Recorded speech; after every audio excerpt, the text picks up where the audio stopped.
defending champion Las Vegas Aces. This star-studded New York Liberty. Suited and booted, I'm ready for war. Put the pedal to the floor. I'm cool with the super team narrative.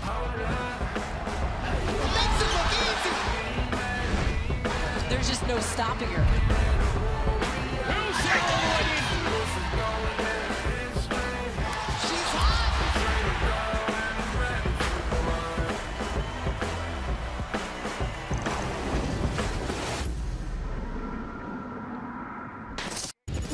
We love a super team showdown. The stars are out this afternoon in the city that never sleeps. A chance for revenge for, oh, there she is, Miss Dimes herself.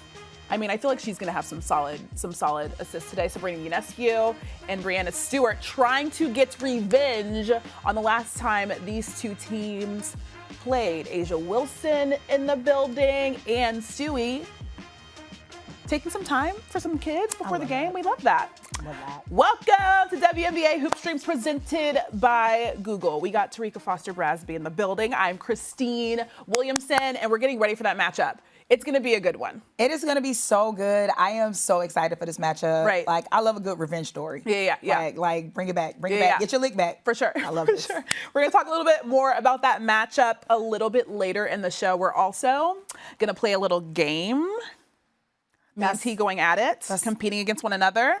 Should be interesting. Yes. You excited to get this thing going? I'm very excited. We haven't worked together in a while, I know, it's Christine. been so long. Like, this is gonna be so fun. Also, T, fresh off the plane, straight to work. I did. Yeah. This is dedication, people. Yeah, fresh for sure. off the plane, we're For here. Sure. All right, so before we start talking about that matchup, we're gonna dive into some other things, specifically with Las Vegas. So Vegas came into the game sharing the ball extremely well the last time these two teams played. Kelsey Plum got on the ball board early. The Aces were able to contain the Liberty on offense, contesting nearly every shot, which made for some sweet no-look passes by Chelsea Gray. As I was saying, she's probably gonna have some today. And the Aces were ultimately able to come away with the dub. So if we fast forward to now, neither team obviously has missed a beat. The Aces and Liberty hold down the top two seeds in the W, while Vegas became the first team to already clinch a playoff spot. And of course, let's not forget the Aces have yet to lose a game at home. They are 13-0.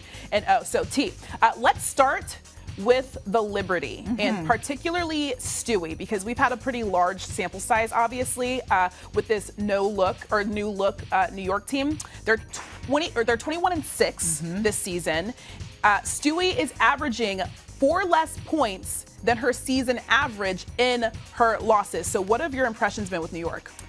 I think it's just been a bumpy ride for this team, right? Like, I think there are moments where they look unstoppable. Yeah. Moments where you're like, that's the team Right. that we were expecting to see. And then there are also moments where we're asking ourselves, is chemistry still an issue? Right. Yes. Is like, there are moments where we're just like, what, like they're just completely inconsistent at times. And so I think that there are two things that have remained the same when it comes to what makes me question them. Thing one is turnovers. Yeah. Got to get better at that. Thing two is defensive collapses. When you think about the first time that these two teams met, they turned the ball over 15 times against Vegas, and 6 of those came from Courtney Vandersloot.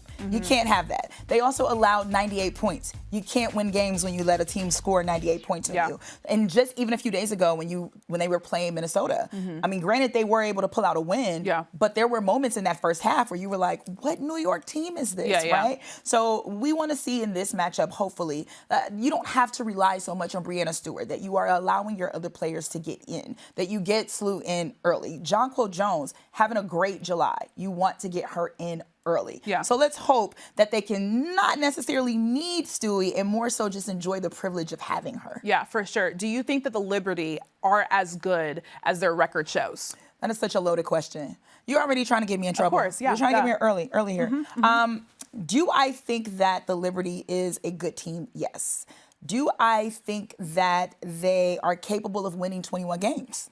Yes. Of course. But I also think that New York still has so much I think that they have had enough inconsistencies in matches against teams that they should have just easily dominated that they didn't. And that's what makes me nervous. I think about the Connecticut matchup. I think about the matchup against Indiana that went into overtime. I think about the matchup against Minnesota previously. When I think about, though, even against Seattle, like I think about they haven't been able to close against teams that they should have easily just dominated. Right. And that makes me nervous. It makes me feel like I'm not able to completely be sold on the fact that they are going to always play up to the potential that they have. When you think about having to play Las Vegas in a 5-game series, that doesn't make me feel comfortable. So are they a good team? Absolutely. Make no mistake about it. They are a good team.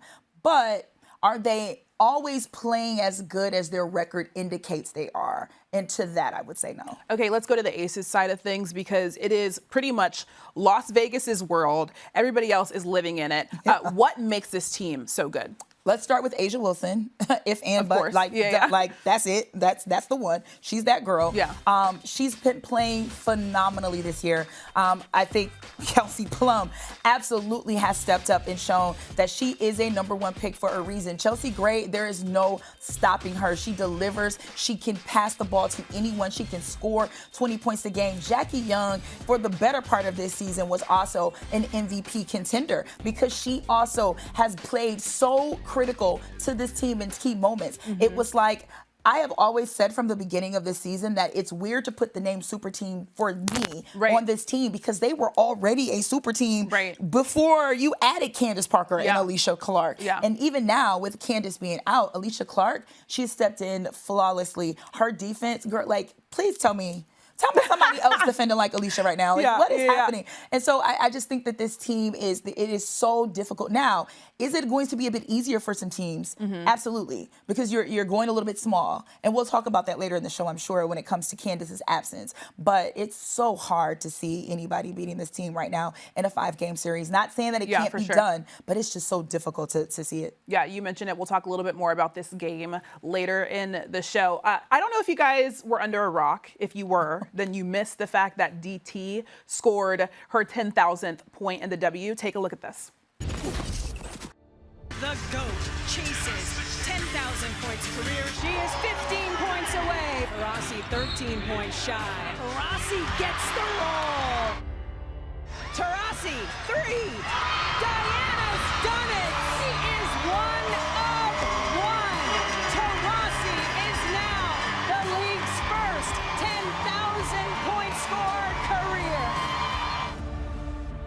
She only needed 18 points to do it, but instead she dropped 42 on the Dream, eclipsing 10,000 career points in Phoenix in their win over Atlanta. I mean, she's an absolute bucket. Obviously, I feel like we can call her at least one of the GOATs to be in the W. So what has Taurasi meant not only to the W, but also to basketball in general? Gosh, I just think that when you think about people who have transformed the game, I think that's what puts you in a GOAT category. Because I can't just pick one GOAT. It's just, there's too many. Like, you know, there's DT, there's Cheryl, there's Coop, there's too many. There's Maya, there's too many. However, like what she has done to transform the game of basketball, there is a reason that Kobe coined her the White Mamba. You know, and so Diana, it's funny because we had this conversation on Around the Rim where we were talking about Around the Rim, LaChina Robinson, myself. Make sure you check that out. So we had this conversation where we're like, there was a point where people kind of felt like there was DT fatigue. And that had nothing to do with Diana and how she played. But just because there are, differences in how this game is covered, who's covering it. And so it kind of felt like, oh, we need to talk about women's basketball. Let's just talk about Diana Taurasi. And I think in that, people tend to forget or start to lose sight of just how important and how inconsiderably crazy this woman plays basketball. So we cannot forget to mention her. We cannot continue to put it out there that she is a 3-time champion, that she is an Olympic gold medalist multiple times. This woman is 41 years old and playing basketball than I ever have when I was 25. So at the end of the day, what she's meant to basketball, how she's been able to transform the game, how she scores, how she encourages her teammate. And even if that comes with a little bit of attitude, even if that comes with a little bit of maybe you don't like playing me, maybe you don't like how I defend, maybe you don't like that I'm arrogant, who cares? She's earned it. She deserves it. I just can't imagine what this league would look like without her in it, because she has absolutely moved the needle. I talked to Chiney Ogwumike after this happened because we did NBA Today together, and she told a story about the fact that DT used to punch people when she was on defense. She doesn't do it anymore, but she used to. But like you said, allegedly, she doesn't do it anymore. Sure? But you talk about how she just has so much grit, and that is what makes DT so good. Okay. So let's talk a little bit about the Connecticut Sun. They're not too far from here. So Alyssa Thomas is scorching hot as we enter the final home stretch of the regular season. The Sun now stand at 20-7, and AT has been absolutely killing it. She shattered WNBA records this week by recording back-to-back triple-doubles for the third time in her career, and tallied the first 20-point, 20-rebound, and 10-assist triple-double in league history. She's an absolute bucket. And on top of that, her triple-double against the Lynx was the fastest in league history, breaking her own record and completing it in 28 minutes and 28 seconds of game time. So T, I'm told you have a little anecdote about AT. How about this, right? Okay, so this is not because I cover the Connecticut Sun, and this is not because I actually like the Sun. I'm not biased or anything. But I was doing some research about AT and triple doubles and like just wanting to make sure that I had my knowledge on point. And Cheryl Swoops, my girl, Auntie Cheryl, scored the first triple double in 1999 on July 27th. Now, Jen Rosati, who was her teammate at that time, is now the president of what? Oh, that's so the fun. Connecticut Sun. That is so Jen Rosati has had the ability to watch the first triple-double in history in the WNBA, and now also being able to be the president of Connecticut, where Alyssa Thomas plays, to now witness the history of her scoring the most triple-doubles in WNBA history. So you have got to be super excited if you're Jennifer Rosati, because you've got to be on both sides of history, and that's so freaking dope. It's like a 360 circle. Look at you with the little stats, little fun facts. We love that for us. Okay, so before we wrap, I do want to mention the fact that BG, she took a few games off, missing the last 3 games to focus on her mental health. She returned and led Phoenix with 22 points in 24 minutes, but the Mercury did lose to the Storm 97-91. But it's just so great to have BG back. It is amazing to have her back, and I actually love this for her, because since BG has been back in this league, not only has she played incredibly hard, but she has done her very best, to my estimation, or for what we can see, to practically try to maintain joy, to try to be happy, to try to, show gratitude for all the people who loved her and supported her. And I can imagine how overwhelming that could be. For sure. And so for her to say, you know what, I need to take a couple moments to just recenter, to just get back, to just focus on my mental health for a second, and then I'm going to come back strong, playing. I love that, and I respect that. And I love that they were able to respect her decision to do that and allow her that time. Yeah, it's been good to see her back. Now it's time to take a look at what fans are searching for, presented by Google. Searches for WNBA MVP race 2023 have more than doubled in the U.S. over the past week, which makes sense as the season rolls on. Okay, so that made us think who our MVP is for the 2023 season. T, who is it? I'm sticking with Alyssa Thomas. I've been rolling with Alyssa Thomas since the beginning of the year, and that was before she started dropping all these triple doubles. Right. So I think I have ESP. I think I just knew it was going to happen. So I think what Alyssa Thomas is continuing to do, and what's just how often she's doing it, how effortlessly it happens. For me, I just felt like even before Brianna Jones exited for the season, unfortunately, my spirit felt like without JJ, with all of these things that were happening to this Connecticut Sun team, Alyssa Thomas was going to be the person to step up and play a really big role for Connecticut. I just had no idea that it was going to be this big of a role. So she's my MVP. She's been very huge for the Sun, obviously. Stewie and A'ja Wilson also on this list when it comes to the odds for Caesar Sportsbook. So what do you think about Stewie?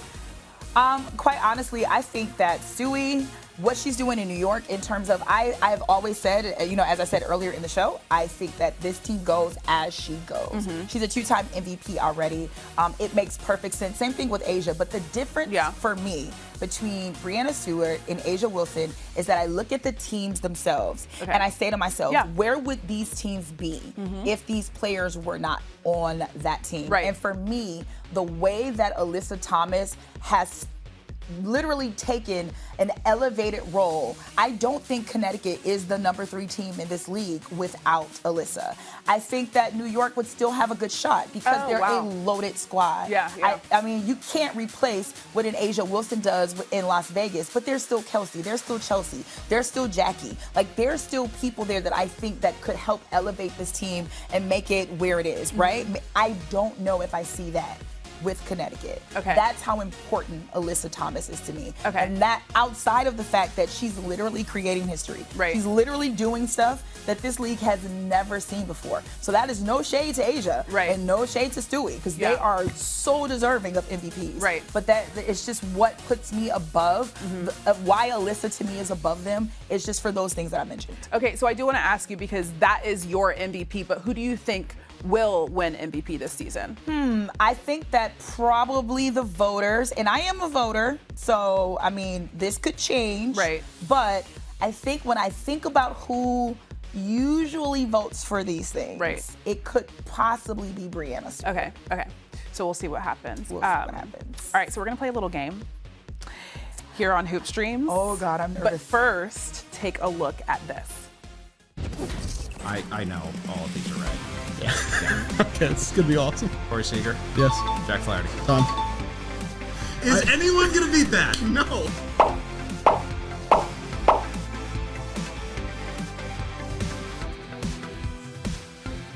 That was Jeff Passan. He was playing a game called Immaculate Grid, which I hadn't heard about until we started getting ready for the show. Joe let us know about it. It's a very nerdy sports game. We're going to play a WNBA version, so we're going to see a silhouette of a player and hopefully not embarrass ourselves. Oh, God, please don't embarrass us. Because this could be really bad. All right, so the first one is... Okay.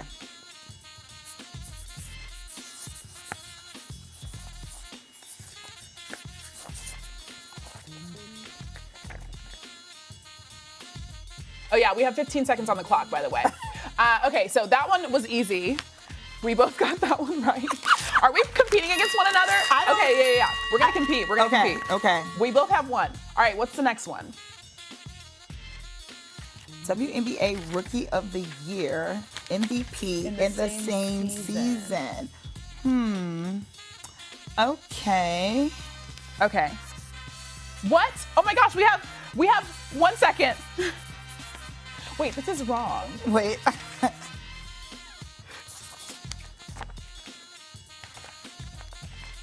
That's right. That's 100% right. Okay, so I'm so crazy. I saw the aces and for some reason did not see the sky. It's the so sky. That's the thing. We'll give it away. Okay, so it's 1-2. Okay, here we go. Who's next? Oh, they did this for me. They had to. Nickname is Tweety. Oh, yes. Shout out to my man Julius, who was out here making the graphics. Detroit what, baby? Tweety Nolan. That was just for you. Okay. What's next? It's, what is it, 3-1? It's 3-1. Oh my gosh, how embarrassing. You got it. Who's next? You got it. Oh, this is not fair. Okay. Oh, God. Oh, okay. It has to be this person. Dang it. Why can't I think of her name? It starts with a C. She's blonde. She's blonde. Lou. Yes, there it is. Dang it. I'm like, she's blonde. Courtney Vandersloot. Okay. Good. I'm losing. I have 1. It's okay. You have 4. Who's next? This is our final one. This is your comeback. 38. Oh, okay. It has to be this person. Who? The Bahama Mama. Jonquel Jones. Okay, listen. That was so bad. I just did so bad. He definitely won that one. Good job, Terrika. I embarrassed myself. Thank you. But I definitely, that Thank you guys for not making. Okay, so one person that wasn't on there, DT, we know that she has 10,000 career points plus and counting. Take a listen to this.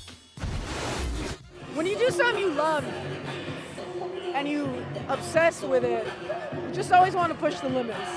And sometimes pushing the limits have got me in trouble, but I just love the game. I've just put everything into it.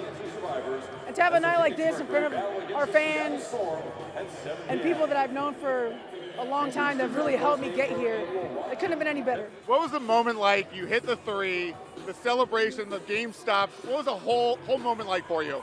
The whole time I'm like, I hope this doesn't screw up our momentum.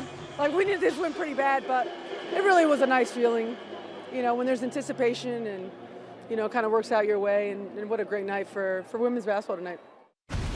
They should have stopped the basketball game, I agree. by the way, like they did for LeBron James when he got the scoring record. Completely agree. Because DT obviously goated. So that got us thinking. As we mentioned earlier, she is one of the GOATs. So we're going to have T, as you can see behind us, there's a Mount Rushmore. We're going to have T give us her Mount Rushmore for the WNBA. Okay, I want to throw out my disclaimer. Don't y'all come for me on social media because you don't like my list. It's my list. It's my list, okay? So first and foremost, it has to be DT because for obvious reasons, okay? You just broke the record. Well, you just created the record. You didn't even break it. You made it. Right, you set the record. Right. You're a 5-time scoring champion. Again, it's why you are the White Mamba. And it's not even that she scores. It's just that she also knew exactly when to score, when to go off, scoring in critical moments. There is just gonna never ever be another DT. So bam, that's number one for me. Okay. Yeah. Next on this list has to be Maya Moore. Don't y'all act like y'all have forgotten about Maya Moore, okay? Maya Moore, to me, she could do everything. She could hit the three. She could hit pull-up jumpers. She had finger roll layups. She could, name a spot on the court that Maya Moore could hit. You can't because it doesn't exist, okay? She was the 2004 league MVP. I'm sorry, 2014 league MVP. She led the league in scoring that year with 23.9 points per game. And I literally cried when she retired because I was like, why? Please don't leave me, Maya. Oh my God. Okay. Number 3 on my Mount Rushmore, and I'm taking it back for my old nostalgic heads. It is one of my GOATs, Cynthia Cooper, okay? She led the league in scoring not one time, not 2 times, not just 3 times, but 3 times in a row from 97 to 99, and she was doing it over 30 years old. To me, that's crazy, okay? She was a walking bucket. She scored 30 or more points in 16 games, scored in double figures 92 straight games across 3 seasons, okay? Tell me anybody that you know that's doing that. For her to do that in the 90s, she was ahead of her time. Coop is Coop. It's Coop. You're not messing with Coop, okay? For sure. All right, and last but not least, on my Mount Rushmore of scorers is Tina Charles. Now, you might be thinking, oh, Tina Charles isn't in the WNBA right now. Well, she needs to be because I can think of at least 5 teams right now that could use the scoring of Tina Charles, okay? Tina Charles, she was so efficient, okay? She had this turnaround break fadeaway that was just cash money every time. She led the league in scoring just 2 years ago.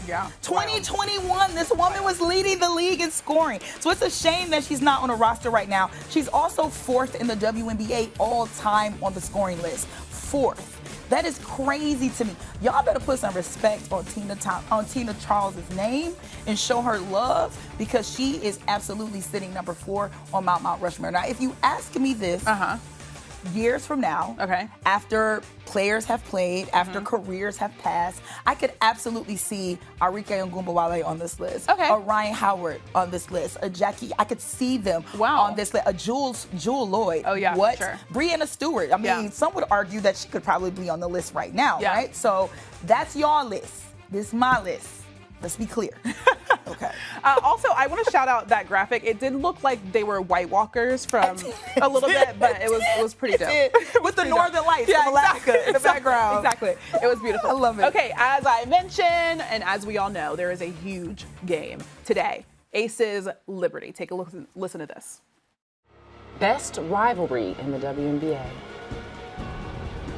New York, Las Vegas. It's exciting, the viewership, it's exciting for the fans. There's been so much talk about super teams in the WNBA. I'm cool with the super team narrative. With that comes a lot of expectations. I mean, everyone's looking forward to it. It's going to be exciting for the next couple years. They're obviously very talented, and it'll be fun to compete against them. You're watching WNBA Hoop Streams presented by Google. Coming up next, 3 p.m. Eastern on ABC. We got the Aces taking on the Liberty. That's Asia Wilson, obviously getting buckets up. I could be at this game. Why aren't you there, Kristen? Because I'm here. I know you were with you. You know, we're both here. Yeah, exactly. So we talked a little bit about this earlier in the show, but let's quickly discuss the Aces. They've been without Candace Parker since July 7th. She had surgery to repair a fracture in her right foot. She's out indefinitely. So, Terrika, what is the biggest difference without CP3 on the court? I think for me, the biggest difference with this team is that they are now a bit smaller, right? And so, like, that's probably the one thing that's going to give some teams an advantage when it comes to trying to, and I stress trying, to add some L's to this column for the Aces, is that they're a little bit smaller now. I think another thing that people tend to forget is that Candace Parker is a defender. That's what she does. And she was just Defensive Player of the Year a couple of years ago. She adds a layer of defense for this team that they are absolutely going to miss. Now, I talked earlier about Alicia Clark. So she absolutely adds that additional defender that you need. She's great on that end of the floor. But just the size, ability inside, the defense, they absolutely are going to miss that. Parker had one of the best games of the season for her this year against the Aces. I'm sorry, against New York. Yeah. She had 15 points. She was shooting over 50%, 3 of 4 from 3. She provided 6 boards, 3 blocks. Like, she had one of the best games of this season against this team. And I know that, you know, New York is going to try to take advantage of that. They were also playing in Las Vegas, where Las Vegas has been unstoppable and undefeated at home. So I get that there are going to be some moments where I think New York is going to try to take advantage of her absence. But let's also keep this in mind and keep this in perspective. She's been gone for 8 games. Las Vegas has been able to win those 8 games by a larger margin than they did when she was playing. They're averaging, I believe it's 4 more points per win than they had when she was in the lineup. So that just further lets you know how dangerous this team really is. And shout out to Carolyn Pett for that nugget, because we were talking about this pre-show and I was like, CP, this is what I think. And CP said, no, wait a minute, let me just let you know something. So dropping that nugget on the show. Thank you, CP. But with all of this being said, though, I just think that Candace Parker is a missing piece that you feel. And it does give teams a little bit more of an advantage to try to take it to a little bit more time to try to take advantage of. But at the end of the day, no matter how small they are, you still got to account for Asia and Kia Stokes, and that's not an easy task. Yeah, for sure. So obviously the Aces won last year without Candace Parker. Do you think that they can repeat without a healthy Candace Parker? Yeah, I thought they were going to have a good chance to repeat whether Candace is on that roster or not. For all the reasons that we talked about earlier this year. I think for one, mentally, and physically, they're in great shape. Emotionally, I think that they've had some ups and downs when it comes to some things in the offseason. But what it has done from what we can see is that it's brought them together. Like, they play with a chemistry that a lot of teams wish that they had. And that, to me, is what will just add that additional layer for Las Vegas. Now, I'm not saying that I think they win the championship. I don't know.